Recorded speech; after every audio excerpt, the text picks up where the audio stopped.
जैसे इस मूवी का स्टार्ट होता है, हमें मूवी का मेन कैरेक्टर सियोंग दिखाया जाता है और उसकी बेटी का बर्थडे होता है। इसीलिए सियोंग की मदर उसे कुछ पैसे देती है ताकि वो अपनी बेटी को डिनर पर ले जा सके। लेकिन अब सियोंग को और पैसों की जरूरत होती है, तो इसीलिए वो अपनी मदर का एटीएम कार्ड चुरा लेता है। इसके बाद वो अपनी मदर के सारे पैसे चुरा लेता है और पैसों को वो लगा देता है हॉर्स राइडिंग में, और इस गेम में वो 4 मिलियन वॉन जीत जाता है। अब सियोंग ने एक कंपनी से बहुत सारे पैसे उधार ले रखे थे, तो इसीलिए वही लोग उसके पीछे पड़ जाते हैं। इसके बाद वो सियोंग को पकड़ ही लेते हैं और वो उसे काफी मारते हैं। और जब सियोंग उनके पैसे लुटाने के लिए अपने पॉकेट चेक करता है, तो वो देखता है कि उसके पास तो पैसे हैं ही नहीं, यानी वो वाले पैसे जिसने हॉर्स राइडिंग में जीते थे। और तब उसे याद आता है कि जब वो इन लोगों से बचकर भाग रहा था तो वो एक लड़की से टकरा गया था, तो जरूर उसी लड़की ने ही उसकी जेब काट ली। अब क्योंकि सियोंग के पास पैसे तो होते ही नहीं, तो इसीलिए वो लोग उसे 1 महीने का और टाइम देते हैं जिसमें कि वो उनके पैसे लुटा दे। इसके बाद सियोंग कुछ पैसों का अरेंज करता है और अपनी बेटी को डिनर पर ले जाता है। इसके बाद सियोंग जल्दी से स्टेशन पर पहुंचता है, लेकिन अनलकीली उसकी ट्रेन तो मिस हो गई थी। और जब सियोंग वहां पर बैठकर ट्रेन के आने का वेट कर रहा था कि तभी अचानक से उसके पास एक आदमी आता है, और ये अननोन पर्सन था, यानी सियोंग उसके बारे में कुछ नहीं जानता था। फिर वो अननोन पर्सन सियोंग को कहता है कि मैं तुम्हारे साथ एक गेम खेलना चाहता हूँ। वो सियोंग को कहता है कि अगर तुम इस गेम में जीत गए तो मैं तुम्हें 1 लाख वॉन दूंगा। तब इतने सारे पैसों का सुनकर सियोंग के गेम खेलने के लिए एग्री हो जाता है। इसके बाद सियोंग काफी मार खाने के बाद ये गेम जीत जाता है, यानी वो 1 लाख वॉन हासिल कर लेता है। इसके बाद वो अननोन पर्सन सियोंग को एक कार्ड देता है, ये कहते हुए कि अगर तुम और पैसे जीतना चाहते हो तो इस कार्ड पर जो नंबर लिखा हुआ है उस पर कांटेक्ट करना। इसके बाद सियोंग जब अपने घर जाता है तो उसकी मदर उसे कहती है कि तुम्हारी बेटी अगले साल अपने स्टेप फादर के साथ यूएस में शिफ्ट हो रही है। यहाँ पर हमें ये पता चलता है कि सियोंग की डिवोर्स हो गई है और उसकी वाइफ ने दूसरी शादी भी कर ली है। लेकिन सियोंग कभी भी ये नहीं चाहता था कि उसकी बेटी उससे दूर जाए, लेकिन उसे बहुत सारे पैसे चाहिए होते हैं अपनी बेटी की कस्टडी वापस लेने के लिए, तो इसीलिए सियोंग उस कार्ड वाले नंबर पर कॉल करता है। इसके बाद सियोंग को एक गाड़ी में लाया जाता है जहाँ पर और भी लोग थे, लेकिन फिर उन सारे लोगों को बेहोश कर दिया जाता है। और जब उन सब लोगों की आंख खुलती है तो वो खुद को एक फैसिलिटी में पाते हैं जहाँ टोटल 456 लोग थे, और वो वहाँ पर एज अ प्लेयर थे क्योंकि उन सबको एक यूनिफॉर्म भी पहनाया हुआ था। इस फैसिलिटी का होस्ट यानी लीडर एक आदमी था जो कि फ्रंट मैन था वहाँ पर, और वो सब पर नजर रख रहा था। अब यहाँ पर एक कॉमन चीज थी कि जितने भी लोगों को वहाँ पर लाया गया था उन सब ने कर्जे लिए हुए थे बहुत ज्यादा। सियोंग वहाँ पर प्लेयर नंबर 1 से मिलता है जो कि एक बूढ़ा आदमी था। उस बूढ़े आदमी को ब्रेन ट्यूमर था, यही वजह थी कि वो यहाँ पर आया था क्योंकि उसकी लाइफ तो वैसे भी खत्म ही होने वाली थी। इसके बाद वहाँ पर 2 प्लेयर्स जिनमें लड़की का नाम सैब्यूक और लड़के का नाम जेंग होता है, उनके बीच फाइट होती है। अब यहाँ पर सैब्यूक वही लड़की थी जो सियोंग के पैसे लेकर भाग गई थी, यानी उसी ने उसकी जेब काटी थी। सियोंग तो उसे देखते ही पहचान लेता है, इसीलिए वो अपने पैसे मांगने के लिए उसके पास जाता है। तभी वहाँ पर कुछ गार्ड्स आ जाते हैं जिन्होंने पिंक कलर का यूनिफॉर्म पहना था और उनके फेस अच्छी तरह से कवर्ड थे। गार्ड्स उन सभी प्लेयर्स को बताते हैं कि तुम्हें यहाँ पर टोटल 6 गेम्स खेलनी होंगी और जो इस गेम का विनर होगा उसे बहुत सारे पैसे मिलेंगे।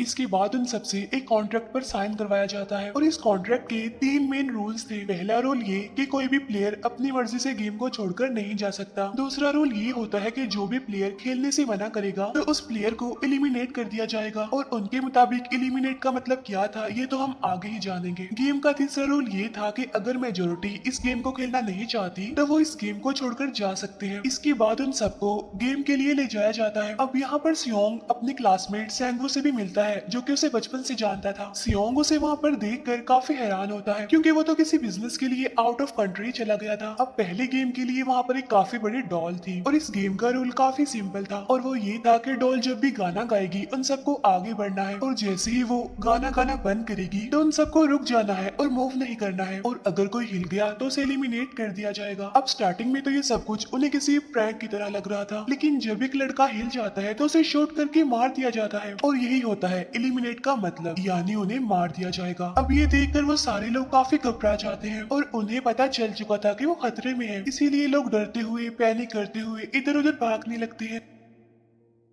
लेकिन अब क्योंकि गेम का रूल था इसीलिए जो जो भी हिलता है उसे मार दिया जाता है, और जितने भी सर्वाइवर होते हैं वो किसी ना किसी तरह इस गेम को कंप्लीट कर ही लेते हैं। लेकिन जो लोग मर जाते हैं उनकी डेड बॉडीज को वहां से ले जाया जाता है, और अब 456 प्लेयर्स में से सिर्फ 255 ही रह गए थे। अब क्योंकि वो सारे प्लेयर्स इतना ज्यादा डर जाते हैं कि अब कोई भी गेम खेलना नहीं चाहता था। लेकिन जैसा कि रूल नंबर 3 था कि अगर मेजोरिटी चाहे तो वो ये गेम स्किप कर सकती है, तो इसीलिए उनका लीडर यानी फ्रंटमैन वोटिंग करवाता है। लेकिन इससे पहले उन्हें प्राइज मनी दिखाई जाती है, यानी जो विनर को मिलेगी। लेकिन इन केस अगर कोई गेम को छोड़कर चला जाएगा तो ये सारे पैसे मरे हुए प्लेयर्स की फैमिलीज को मिल जाएंगे। और ये prize money total 45 billion won होती है। इसके बाद वोटिंग करवाई जाती है, जिसमें मेजोरिटी इस गेम को खेलना नहीं चाहती थी, तो इसीलिए गेम को यहीं पर स्टॉप कर दिया जाता है। लेकिन अगर कभी फ्यूचर में वो लोग चाहें तो इस गेम को रीज्वाइन कर सकते हैं। इसके बाद सभी लोगों को उनके घरों पर छोड़ दिया जाता है। नेक्स्ट डे सियोंग पुलिस स्टेशन जाता है और वहाँ पर वो पुलिस को सारी बात बता देता है। लेकिन उन लोगों को सियोंग की बातों पर यकीन नहीं होता और उल्टा वो लोग उसे पागल समझने लग जाते हैं। इसके बाद सियोंग उन्हें वही वाला कार्ड दिखाता है, लेकिन हैरान कर देने वाली बात तो ये है कि उस पर जो नंबर था वो रॉन्ग था। इसके बाद सियोंग जब घर जाता है तो उसकी मदर वहाँ पर नहीं होती। उधर सियोंग का क्लासमेट सेंगू अपनी मदर को छुप कर देख रहा होता है और तभी वहाँ पर सियोंग भी आ जाता है। यहाँ पर सेंगू अपसेट होते हुए सियोंग को बताता है कि मेरे ऊपर 6 बिलियन का कर्ज है। वो बताता है कि मैंने क्लाइंट्स के पैसे लेकर स्टॉक मार्जिन में लगा दिए थे, लेकिन अनलकीली वो सारे पैसे डूब गए। और तभी सियोंग के पास हॉस्पिटल से कॉल आती है। सियोंग की मदर का पाँव काफी इंजर्ड था, लेकिन डायबिटीज का ट्रीटमेंट ना होने की वजह से उनकी चोट और ज्यादा बढ़ गई। तब डॉक्टर सियोंग को बताते हैं कि तुम्हारी मदर का ट्रीटमेंट हो सकता है, लेकिन इसके लिए हमें इनका पाँव काटना होगा। लेकिन इस ऑपरेशन में बहुत सारे पैसे लगने वाले थे। लेकिन जाहिर सी बात है सियोंग के पास इतने पैसे तो होते नहीं। इवन उसने तो अपनी मदर के इंश्योरेंस के पैसे भी उड़ा दिए थे। तब इसीलिए सियोंग पैसे मांगने के लिए अपनी वाइफ के पास जाता है, लेकिन उसकी वाइफ उसे पैसे देने से इनकार कर देती है। फिर उसकी वाइफ अपने हस्बैंड को बताती है कि सियोंग आया था पैसे मांगने के लिए, और तभी उसका हस्बैंड सियोंग को पैसे देने आता है। साथ साथ उसे ये भी कहता है कि मेरी फैमिली से दूर रहो। लेकिन सियोंग उसे मारने लगता है और तभी उसकी बेटी भी वहाँ पर आ जाती है। इसके बाद सियोंग का एक फ्रेंड अपने बॉस के पास पैसे मांगने जाता है, लेकिन उसका बॉस उसे पैसे देने से मना कर देता है, तो इसीलिए उन दोनों के बीच फाइट होने लगती है। इस फाइट के दौरान उसके बॉस का हाथ मशीन में आ जाता है, तो मौके का फायदा उठाकर सियोंग का फ्रेंड पैसे लेकर वहाँ से भाग जाता है। फिर इसके बाद सियोंग का फ्रेंड अपने घर आकर अपनी वाइफ को कहता है कि पहली फ्लाइट लो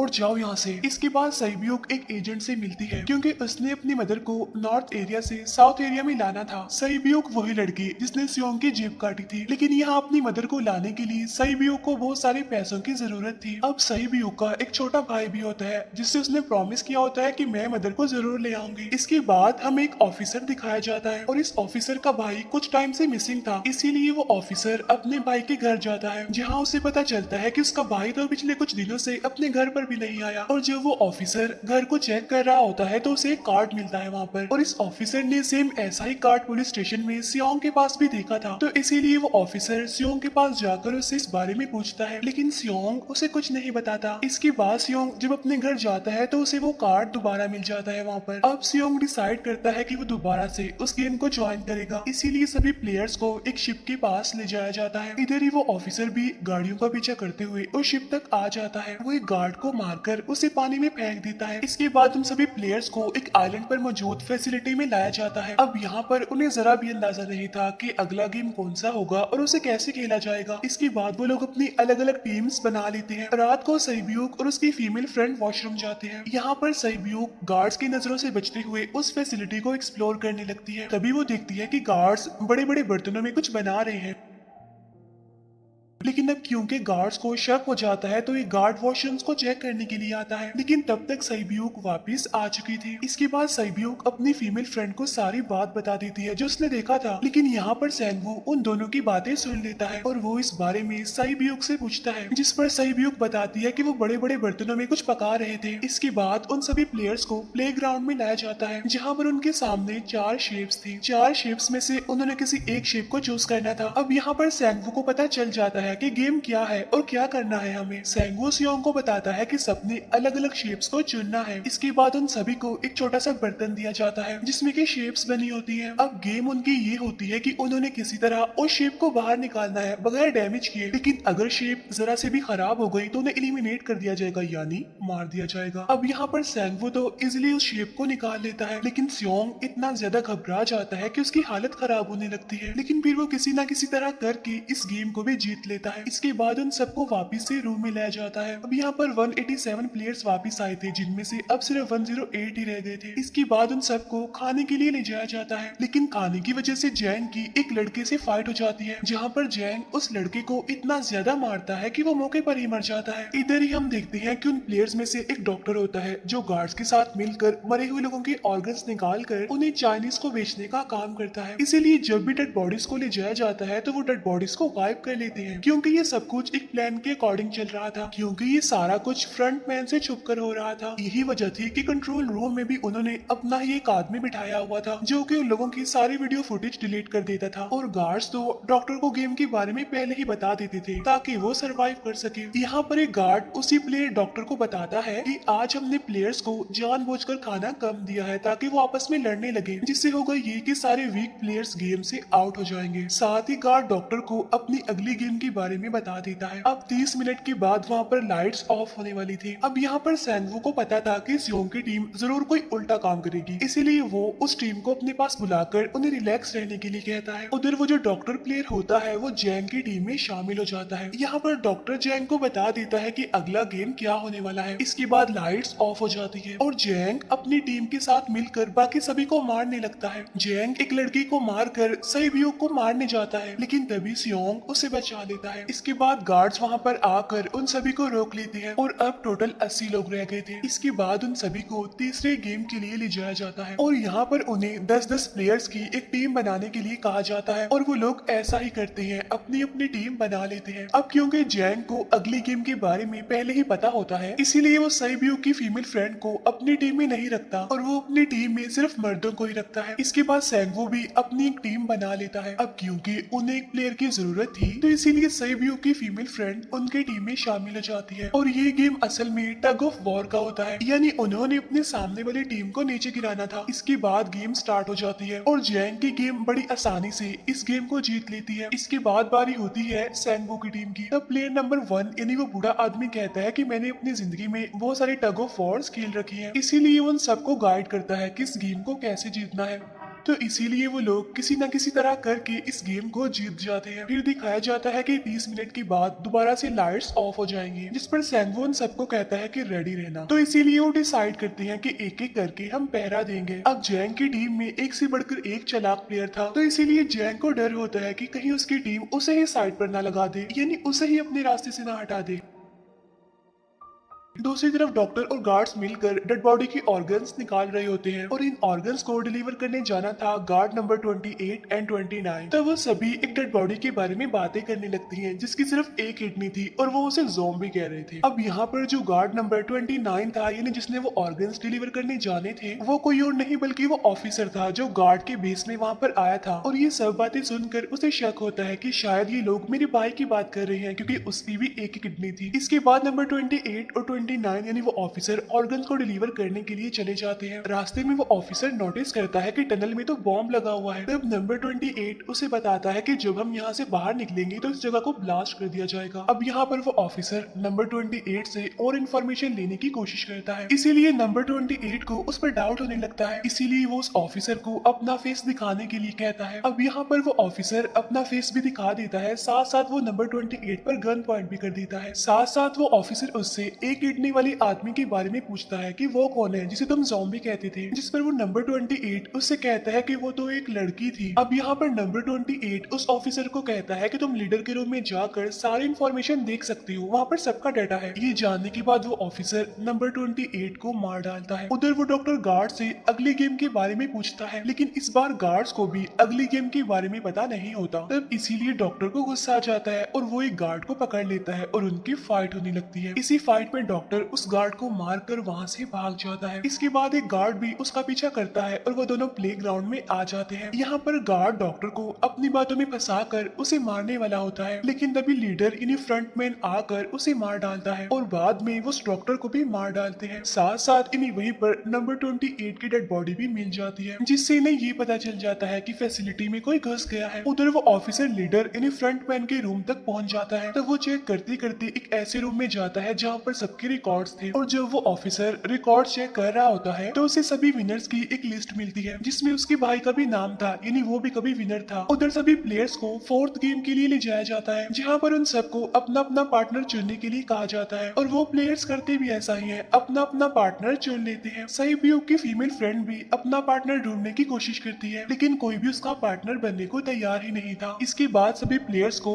10-10 मार्बल्स दिए जाते हैं। असल में ये गेम ऐसी होती है कि एक प्लेयर को अपने पार्टनर से सारे मार्बल्स लेने होते हैं बगैर कोई जोर जबरदस्ती किए और जो दूसरा पर्सन होगा यानी जिसके पास मार्बल्स नहीं होंगे उसे मार दिया जाएगा। फिर सैंगवू और सियोंग का फ्रेंड ऑड और इवन का गेम खेलते हैं जिसमें कि उन्होंने गेस करना था कि सामने वाले के हाथ में कितने मार्बल्स हैं। अब यहाँ पर सियोंग का फ्रेंड सैंगवू के सारे मार्बल्स जीत जाता है जिसकी वजह से लास्ट में सैंगवू के पास सिर्फ एक ही मार्बल बचता है। अब क्योंकि सैंगवू को पता चल चुका था कि अब वो बच नहीं पाएगा इसीलिए वो सियोंग के फ्रेंड को अपनी बातों में फंसा कर उसे ये यकीन दिलाता है कि अगर हम में से कोई भी हार गया तो हारे हुए लोगों का मैच दोबारा करवाया जाएगा। अब यहाँ पर सैंगवू धोखे से सियोंग के फ्रेंड के सारे मार्बल्स चेंज कर देता है। इसके बाद सैंगवू मार्बल्स लेकर गार्ड को दे देता है और वहाँ से बाहर चला जाता है और जब सियोंग का फ्रेंड मार्बल्स चेक करता है तो वहाँ पर पत्थर होते हैं। उधर प्लेयर नंबर 1 यानी उस बूढ़े आदमी की हालत खराब हो रही थी इसीलिए वो तो इधर उधर घूम रहा था लेकिन सियोंग किसी तरह उसे खेलने के लिए एग्री कर लेता है। अब यहाँ पर वो दोनों यानी वो बूढ़ा आदमी और सियोंग भी इवन आउट खेलते हैं। अब इनमें से वो बूढ़ा आदमी सियोंग के सारे मार्बल्स जीत जाता है लेकिन लास्ट राउंड में वो बूढ़ा आदमी भूल जाता है कि उसने क्या चूज किया था। तो यहाँ पर सियोंग उसे बातों में फंसा कर उसके सारे मार्बल्स ले लेता है लेकिन यकीन मानिए कि वो बूढ़ा आदमी काफी चालाक था। उसने एक मार्बल अपने पास ही रखा हुआ था और वो दोबारा से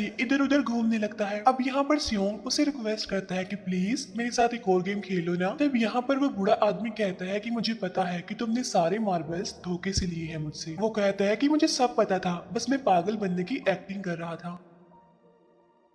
तब ये सुनकर सियोंग को उस पर तरस आ जाता है और वो उसे ही सारे मार्बल्स दे देता है। उसके बाद सैब्यूक और उसकी फीमेल फ्रेंड भी गेम खेल रहे होते हैं। उनकी गेम ये होती है कि जो मार्बल्स को दीवार के ज्यादा करीब फेंकेगा वो ही जीतेगा। पहले सैब्यूक अपने मार्बल्स फेंकती है लेकिन जब सैब्यूक की फ्रेंड की बारी आती है तो वो अपने सारे मार्बल्स फेंक देती है लेकिन जब सैब्यूक ये देख लेती है तो वो अपने फ्रेंड को दोबारा फेंकने के लिए कहती है जिस पर उसकी फ्रेंड कहती है कि नहीं सैब्यूक, मैं बिल्कुल अकेली हूँ, मेरे पीछे तो कोई भी नहीं है, लेकिन अगर तुम्हें कुछ हो गया तो ये अच्छी बात नहीं है, तुम्हारे पीछे तुम्हारा छोटा भाई है, तुम्हारा वेट कर रहा है वो। और इसी वजह से सैब्यूक की फ्रेंड को मार दिया जाता है। इसके बाद उन सबकी डेड बॉडीज को वहाँ से ले जाया जाता है। इसके बाद वो सब वापिस से रूम में आ जाते हैं। यहाँ पर जैंग देखता है कि सैब्यूक की वो वाली फ्रेंड तो अभी तक जिंदा है जो कि बड़ी आराम से बैठी हुई थी। अब यहाँ पर हमें पता चलता है कि सैब्यूक की ये वाली फ्रेंड जैंग की भी फ्रेंड थी लेकिन अब क्योंकि उन दोनों के बीच किसी बात को लेकर क्लैश चल रहा था तो इसीलिए जैंग की वो फ्रेंड उसे बुली करने लगती है। इसके बाद फ्रंटमैन को एक डेड बॉडी के पास उस ऑफिसर का आईडी कार्ड मिल जाता है। तभी फ्रंटमैन को पता चलता है कि उसके सारे वीआईपीज आ चुके हैं तो इसीलिए फ्रंटमैन उन्हें लेने के लिए चला जाता है। फिर सारे वीआईपीज को उनके रूम में लाया जाता है। इसके बाद फ्रंटमैन वीआईपीज के आने के बारे में एक और आदमी को जाकर बताता है और यही आदमी मेन होता है और ये कौन होता है हम ये आगे जानेंगे। फिर नेक्स्ट डे उन सबको 5वें गेम के लिए लाया जाता है जहाँ पर 1 से लेकर 16 तक नंबर पड़े होते हैं और वो सभी प्लेयर्स अपना अपना नंबर ले लेते हैं। नंबर का मतलब ये था कि जो नंबर भी एक प्लेयर पर आएगा उसके मुताबिक ही उसकी बारी आएगी। अब यहाँ पर लास्ट में पहला और आखिरी नंबर रह जाता है यानी 1 और 16। तो यहाँ पर सियोंग कंफ्यूज हो जाता है कि उसे कौन सा नंबर चूज करना चाहिए। अगर उसने पहला नंबर लिया तो वो फंसेगा और मरेगा क्योंकि उसे नहीं पता कि गेम क्या है, और अगर लास्ट नंबर लेगा तो क्या पता उसकी बारी ही ना आए, टाइम कम रह जाए। और तभी वहाँ पर एक आदमी आ जाता है और वो सियोंग को कहता है कि मुझे पहला नंबर चाहिए क्योंकि मैं अपनी जिंदगी में कभी भी फर्स्ट नंबर पर नहीं आया। फिर इसके बाद उन्हें गेमिंग रूम में लाया जाता है। अब इस गेम का रूल ये होता है कि दिए हुए टाइम में उन्हें ब्रिज की दूसरी साइड पर जाना है। अब इसके बीच में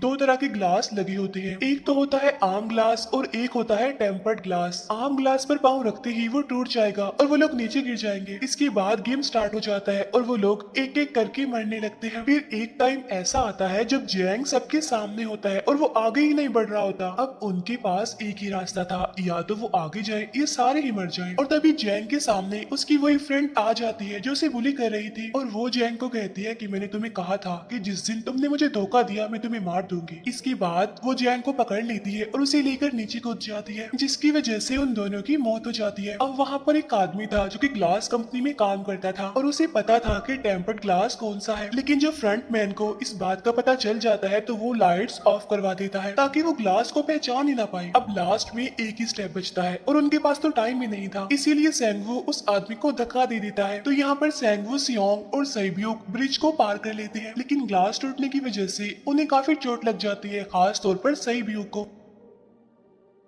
उधर उस ऑफिसर ने एक सर्वेंट को मारकर उसकी जगह खुद ले ली थी। अब एक वीआईपी को उस ऑफिसर पर शक होता है और वो उसे कहता है कि अपना मास्क रिमूव करो, लेकिन वो ऑफिसर कहता है कि ठीक है, लेकिन मैं अंदर जाकर अपना मास्क रिमूव करूंगा। इसके बाद वो ऑफिसर उस वीआईपी को लेकर अंदर चला जाता है। अंदर जाकर वो ऑफिसर उस वीआईपी को बेहोश कर देता है और इस बात का पता फ्रंट मैन को चल जाता है, इसीलिए फ्रंट मैन उसके पीछे जाता है और वो उस ऑफिसर को देख लेता है, इसीलिए वो ऑफिसर वहाँ से भागकर आइलैंड पर आ जाता है। फ्रंट मैन भी उसका पीछा करते हुए वहाँ पर आ जाता है। अब यहाँ पर वो ऑफिसर अपने सीनियर्स को कॉल करने की कोशिश करता है, लेकिन कॉल कट हो जाती है। फिर वो ऑफिसर उन्हें सारे सबूत भेजता है, लेकिन वहाँ पर नेटवर्क नहीं था। इसके बाद फ्रंट मैन ऑफिसर को पकड़ लेता है और उसे उनके साथ चलने के लिए कहता है, लेकिन वो ऑफिसर तो उस फ्रंट मैन पर गोली चला देता है। इसके बाद फ्रंट मैन अपना मास्क उतार देता है तो वो ऑफिसर देखता है कि वहाँ पर कोई और नहीं बल्कि उसका अपना भाई है वो। इसके बाद ऑफिसर का भाई यानी फ्रंट मैन उसे शूट कर देता है और वो जाकर पानी में गिरता है। उधर ग्लास लगने की वजह से सैब्यूक काफी इंजर्ड हो गई थी और उसका बहुत सारा खून भी बह रहा होता है। इसके बाद इन सर्वाइवर्स को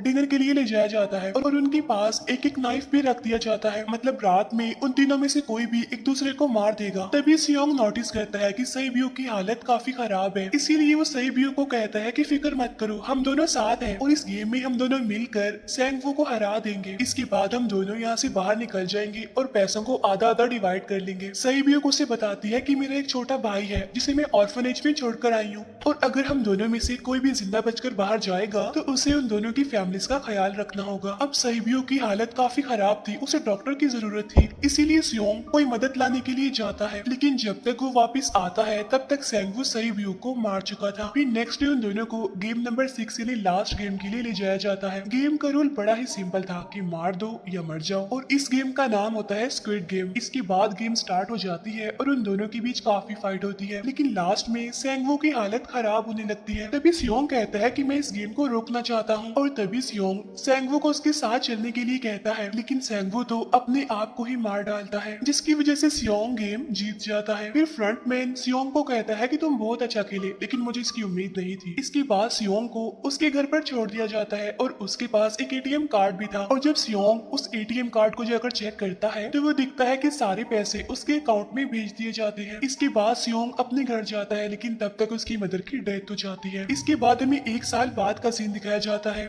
जहाँ पर हम देखते हैं कि सियोंग की हालत काफी खराब हो गई है, यानी वो अब काफी नशा करने लग गया है और उसने अब तक उन पैसों को हाथ तक नहीं लगाया। एक दिन एक फूल बेचने वाली औरत सियोंग के पास आती है और वो उसे सेम वैसा ही कार्ड देती है जिसमें एक एड्रेस लिखा हुआ था और फिर सियोंग उस एड्रेस पर जाता है जहाँ पर उसे पता चलता है कि ये सारा किया धरा किसी और का नहीं बल्कि उस बूढ़े का है, प्लेयर नंबर 1 का, और वो अभी भी जिंदा है। यहाँ पर वो बूढ़ा आदमी सियोंग को बताता है कि मैं अपनी लाइफ से बोर हो चुका था और ये सारी गेम मैंने अपने क्लाइंट्स के साथ मिलकर बनाई ताकि मैं लोगों को मरता हुआ देखकर एंजॉय कर सकूं, लेकिन हाँ, हमने किसी को मजबूर नहीं किया था ऐसा करने के लिए और मैंने गेम में इसीलिए पार्टिसिपेट किया क्योंकि गेम देखने से ज्यादा उसे खेलने में मजा आता है। वो कहता है जो पैसे तुम्हारे पास है वो मेरे ही हैं और ये कहते ही उस बूढ़े आदमी की मौत हो जाती है। इसके बाद सियोंग सैब्यूक के छोटे भाई के पास जाता है और उसे लेकर वो जाता है सेंगवू की मदर के पास और वो सेंगवू की मदर को कहता है कि इस बच्चे का ख्याल रखना, साथ साथ वो उसे एक बैग भी देता है जिसमें बहुत सारे पैसे होते हैं। इसके बाद सियोंग स्टेशन पर जाता है जहाँ पर उसे वही अननोन पर्सन मिलता है जो कि उसे मूवी के स्टार्ट में भी मिला था। यहाँ पर सियोंग उसका पीछा भी करता है लेकिन तब तक वो भाग चुका था। फिर सियोंग उस कार्ड वाले नंबर पर कॉल करता है और वो पूछता है कि तुम लोग कौन हो और लोगों के साथ ऐसा क्यों कर रहे हो, क्यों खेल रहे हो लोगों की जिंदगी से। लेकिन आगे से उसे रिस्पॉन्स आता है कि सियोंग अगर तुमने जिंदा बचना है तो प्लेन में चढ़ जाओ और इसी के साथ ही मूवी यहीं पर एंड हो जाती है। Thank you for watching.